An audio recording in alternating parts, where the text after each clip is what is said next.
It is exactly 4 o'clock East African time. I trust you're having yourself a wonderful Thursday, this 9th day of January 2025. My name is George Maringa. Here are our top stories.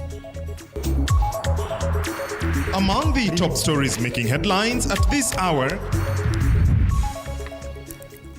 to promote integrity and fairness in the 2024 KCSE exams, candidates' papers were personalized to ensure accountability for any irregularities.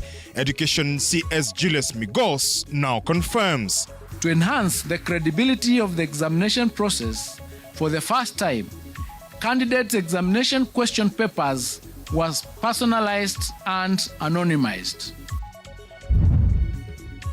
Nairobi Governor Johnson Sakaja launches 24 new refuse compactor trucks outside City Hall.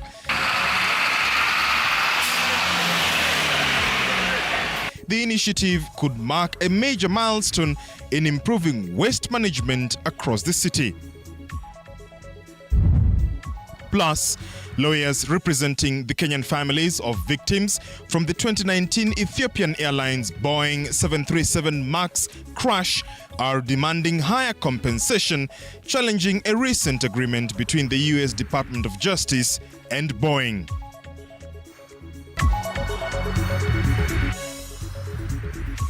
We thank you for choosing TV47 to inform you. My name is George Maringa.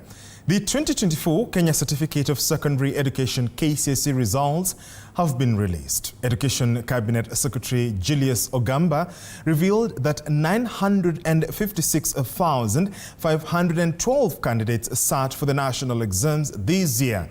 Ogamba emphasized the government's commitment to ensuring the results are a true reflection of students' abilities, guiding them in shaping their educational and career paths. He also called for improvements in the education system to enhance learning outcomes for future students. Take a look. On behalf of the management of the Kenya National Examinations Council, I take this opportunity to welcome you all to this ceremony, which marks the release of the 2024 KCSE examination results.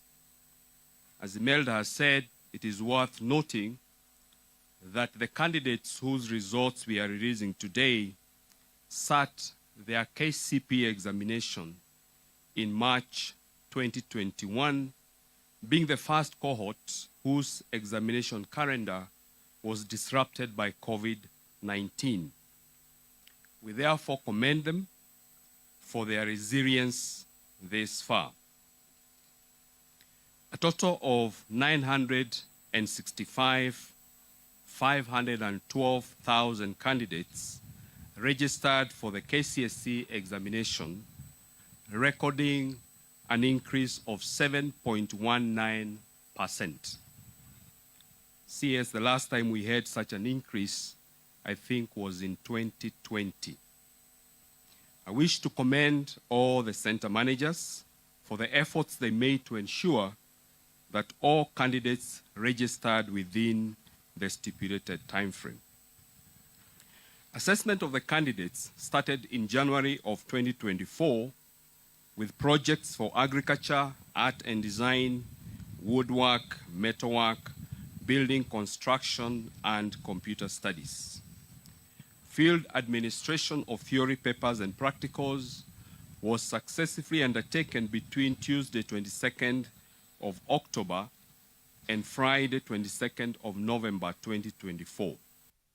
Congratulations to the candidates, and still on that, the KCSE 2024 results are now out and accessible on the NEC online portal.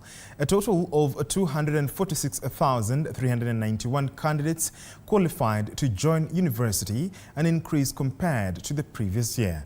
Among the top grades, that is 1,693 candidates scored an A, while 7,743 attained an A-. On the other end of the spectrum, 48,333 candidates received an E.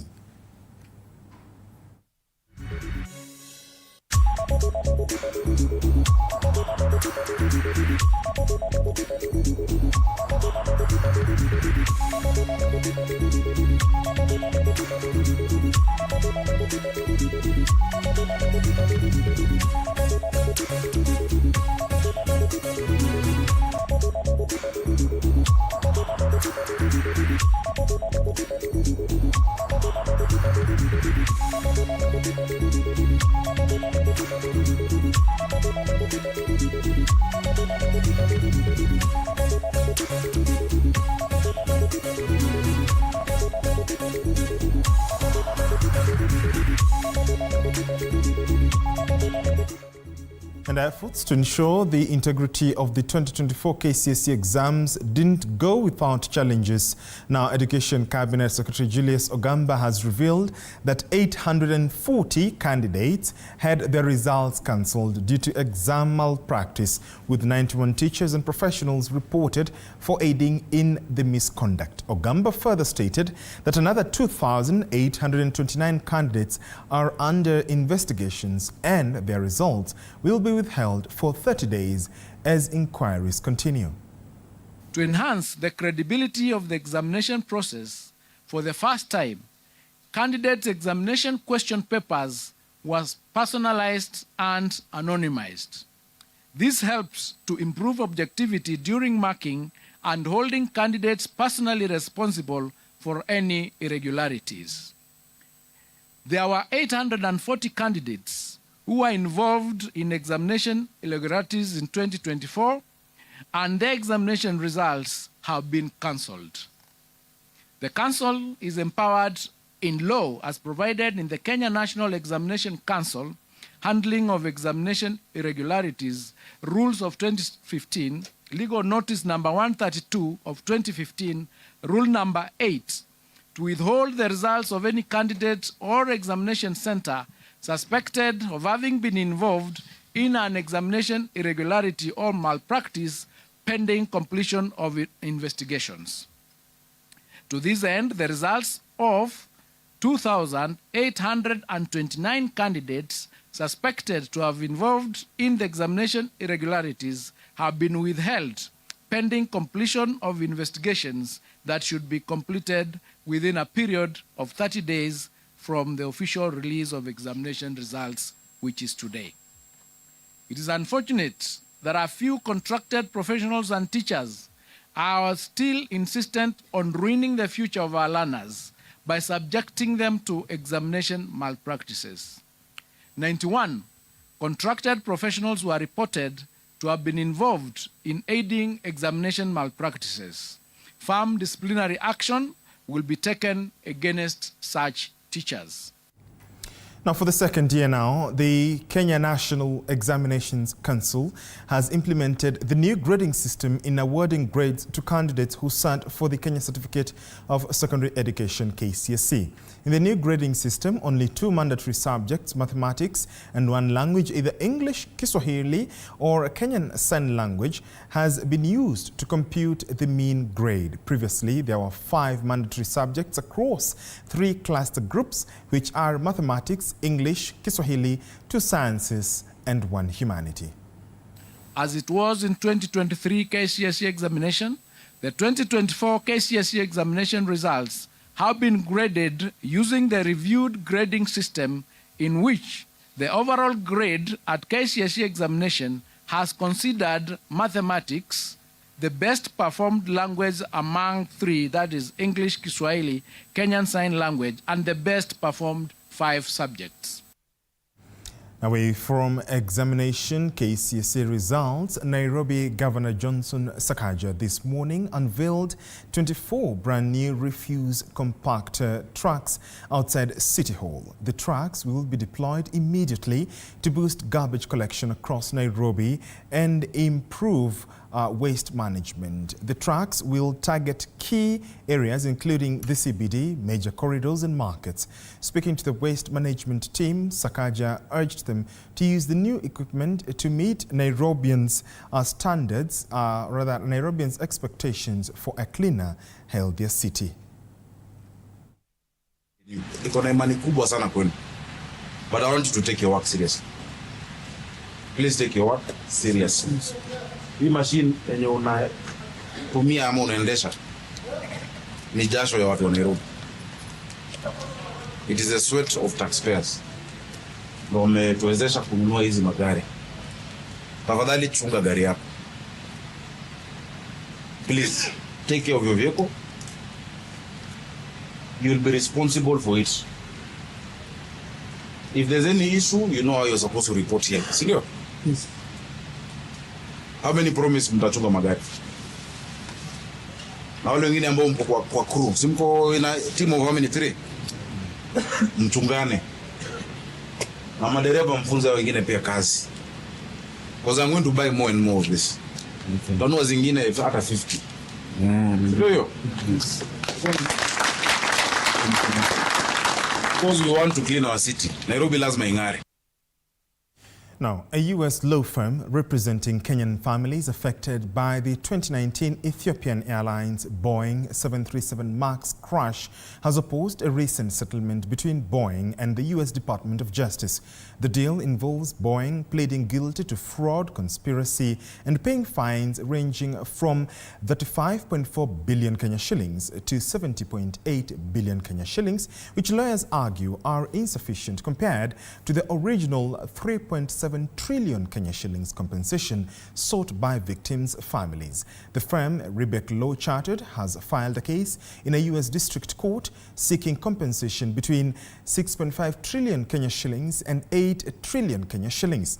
They argue this better reflects the value of lives lost and the scale of penalties in similar corporate fraud cases. Rebek is urging the court to reject the current plea deal and impose a fine that matches the gravity of the loss of 346 lives.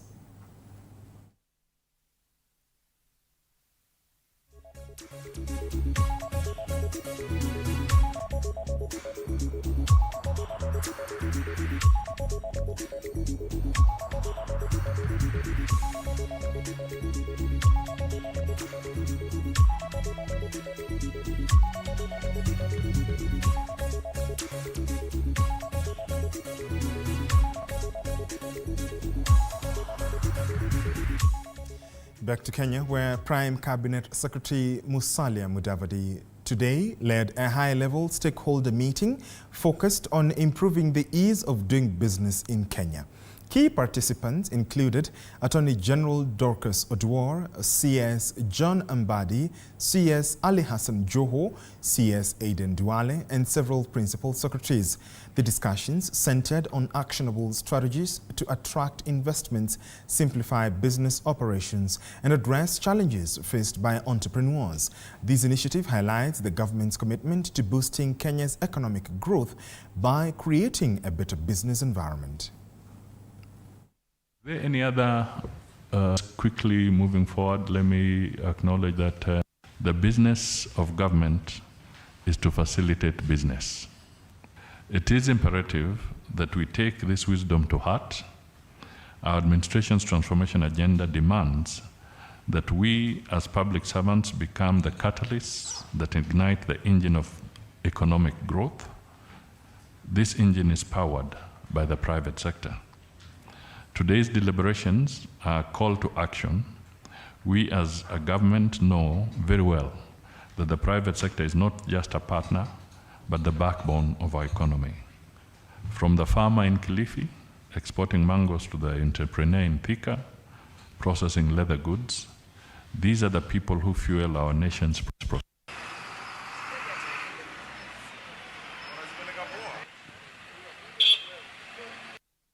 Let's get sporty. Tottenham's 18-year-old Lucas Bagval scored his first goal for the team yesterday, earning Spurs a crucial 1-0 victory over Liverpool in the first leg of the Carabao Cup semi-finals.